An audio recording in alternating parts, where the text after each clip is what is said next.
Third runway, second runway, no runway. Well, what a relief it is to have some clarity at last. And Sir Howard Davies and his commission have delivered an unequivocal conclusion that only a third runway at Heathrow will deliver significantly enhanced connectivity and substantial long-term economic and strategic benefits for the UK as a whole. Now, IATA supports expansion at Heathrow, and let me be absolutely clear about that. But let me also be equally clear that we have some serious reservations about the conditions that are attached to this conclusion. And having laid down that marker, my next comment's on the urgency to move forward.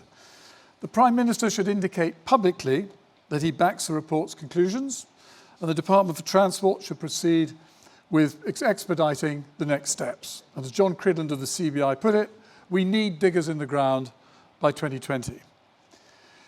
In parallel, I'm fully confident that with the direction clear to expand capacity at Heathrow, we can now engage in a purposeful dialogue that will lead to acceptable results on the important issues of costs and managing the environmental impact. There is common ground. The aviation industry is committed to environmental sustainability, and we can only deliver the promised economic and social benefits of a third runway if using it makes business sense to airlines. And again, let me be clear, a third runway at Heathrow is the right decision. We understand and appreciate the environmental concerns, which are discussed thoroughly in the Airport Commission's report, and questions remain on how it will be funded. But there are abundant global standards and best practices that can guide us towards the outcome of an environmentally sustainable and financially viable critical piece of infrastructure to serve the UK's connectivity needs. And let me address these important issues, but with one caveat. The report, and of course all its associated supplements, are only just out, and we're still studying all the implications. And of course, all the implications, including all the ones in those documents. So I'm going to keep my comments at a high level. Going tit for tat on the detail isn't going to get us anywhere at this stage. But there is a valuable discussion to be had about achieving the desired outcomes, the important results we all want, without being bound to the prescriptive measures in the report, which may not be the most effective measures and the most effective means to an end. And let's start with the environmental challenge, and one which I'm confident can be solved. Aviation has a proven track record of success in reducing noise and CO2 emissions per passenger by 70% compared with the first generation of jet planes. The industry already has the most comprehensive global carbon reduction targets and strategy of any business sector, including carbon neutral growth from 2020 and cutting CO2 emissions in half by 2050 compared to 2005. And it's a long-standing tenet of world climate change agreements that emissions from international aviation and shipping are not within the scope of national carbon reduction strategies. Aviation is a global industry, and responsibility for international aviation emissions reductions is handled by ICAO. And the UK needn't fear that its modest expansion plans for aviation bring it into conflict with its carbon goals. The industry's own targets and the firm approach of successive British governments at ICAO have helped to bring an international agreement close to fruition. And the aim now is to agree a global market-based measure for aviation emissions at the next ICAO assembly in 2016 and to have it in place by 2020, making the industry's future growth carbon neutral long before any new runway is going to be built. Now, aircraft noise is a separate issue and a particularly important one at Heathrow, and we recognise that noise impacts must be mitigated. But Heathrow isn't the only airport facing this challenge, and for many years now, the ICAO balanced approach has been the globally agreed method for tackling noise issues. And where properly implemented, it's very effective. And this balanced approach encompasses reductions of noise at source, land use planning and management, noise abatement operational procedures, and only as a last resort, operating restrictions on aircraft. And experience at other airports shows us that with this approach, it is possible to operate flights in such a way as to achieve a balance between connectivity and good community relations.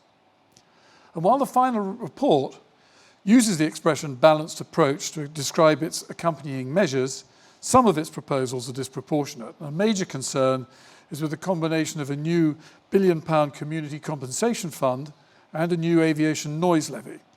And the Commission argues that the compensation fund will be paid by HAL Limited, while the new aviation noise levy will be paid by airport users. But the truth of the matter is the $1 billion is also going to be paid by users. So airlines are going to end up paying over and over. But quite frankly, this is all putting the cart before the horse.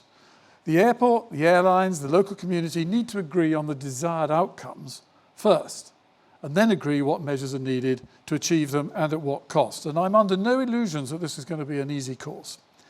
But by using a similar process, consistent with the balanced approach, community support for a second runway at Tokyo's Narita Airport was achieved even after a long and very bitter history of disagreement. And a similar approach should be applied to the proposed ban on night flights. The final report says that this restriction is outweighed by the increase in capacity, but even so, admits that it will weaken Heathrow's attractiveness as a hub. And the restriction is an overly prescriptive solution when other, better options, possibly with operational measures, may exist. The balanced approach is also important for reminding us of the importance of land use planning.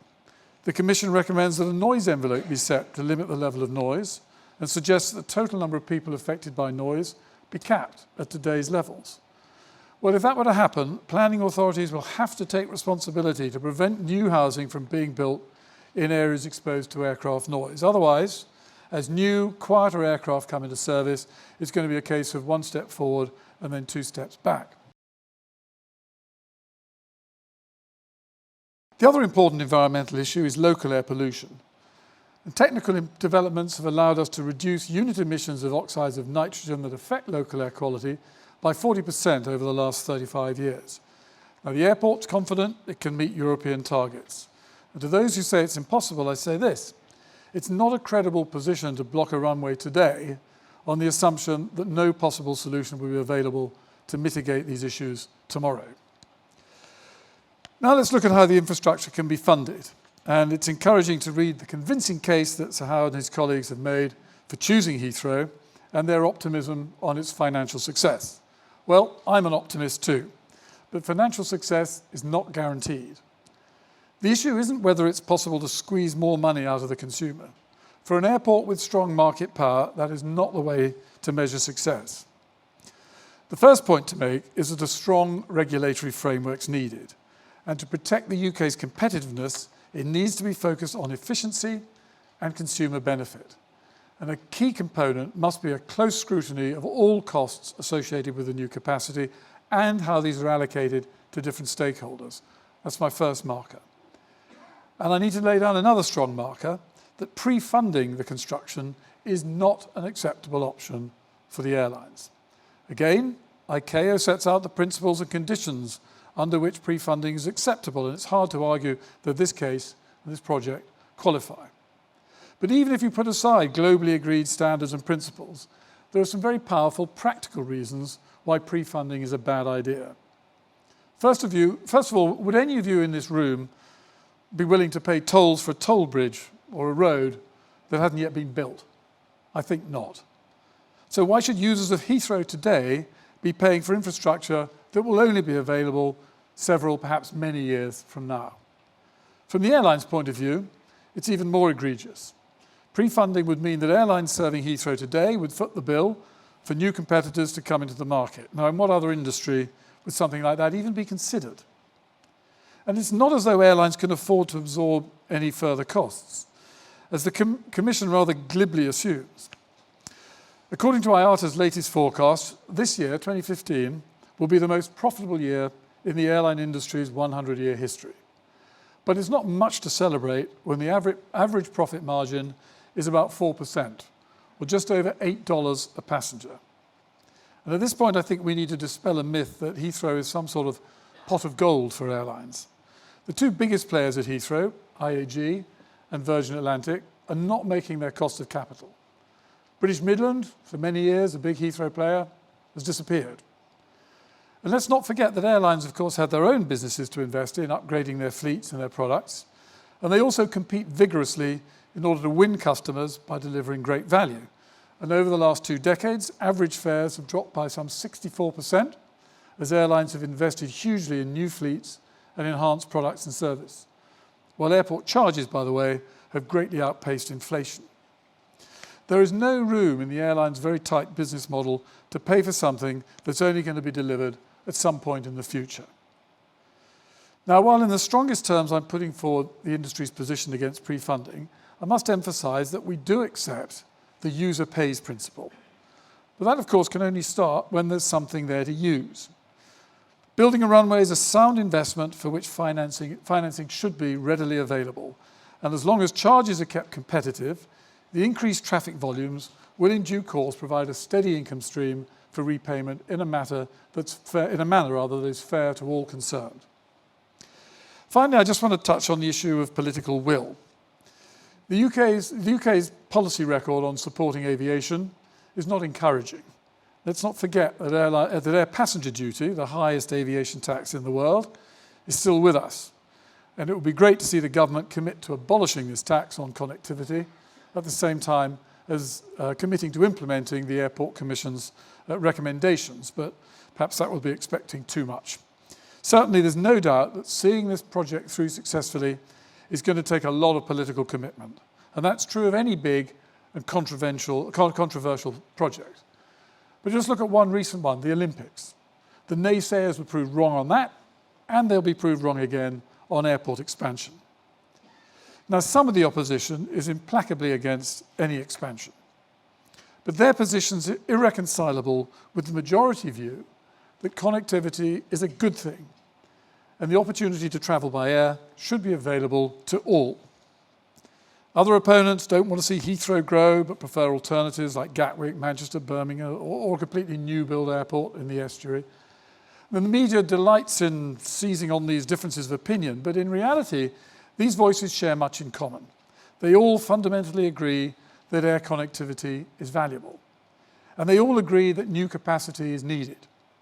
And they all agree that the environmental impacts of building a new runway in their preferred location can be mitigated. And when we put all these shared values alongside the unions, businesses, politicians, passenger groups, and others who support the need for greater air connectivity, the political unviability of airport expansion no longer seems so inevitable. And if we set aside the emotion and the political arithmetic around the various expansion schemes, it simply becomes an issue of looking at the cost-benefit analysis and judging which options offer the greatest advantage to Britain as a whole. And this is what Sir Howard and his team have done so well. They've taken a long-term view, and they've recognised that it is not about the situation today or in 5 years' time. This is about equipping the UK to service demand for the next 50 years. Well, IATA's crystal ball doesn't quite look that far ahead, but it does look out to 2034. And here's an important fact. The number of air travellers is set to grow to more than double in that time. By 2034, some 7.3 billion passengers will fly every year. And a great many of those travellers will want to come to Europe.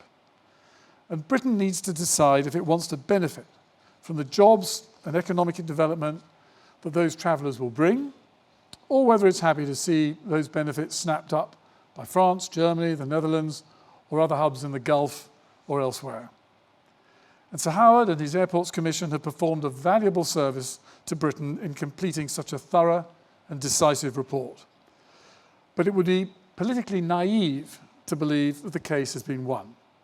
The opponents to expansion at Heathrow are as vocal as ever, and to win this debate, we must mobilise the silent majority in the UK who want Britain to remain an open, competitive and connected economy. And in the end, the decision for a new runway in the southeast of England is far more than simply a decision on where to place some tarmac and a terminal. It's not about the opinions of a handful of cabinet ministers and a vocal number of their constituents close to Heathrow. It's about the future of Britain as a nation that sees itself as a vigorous global centre of business and culture. Thank you very much.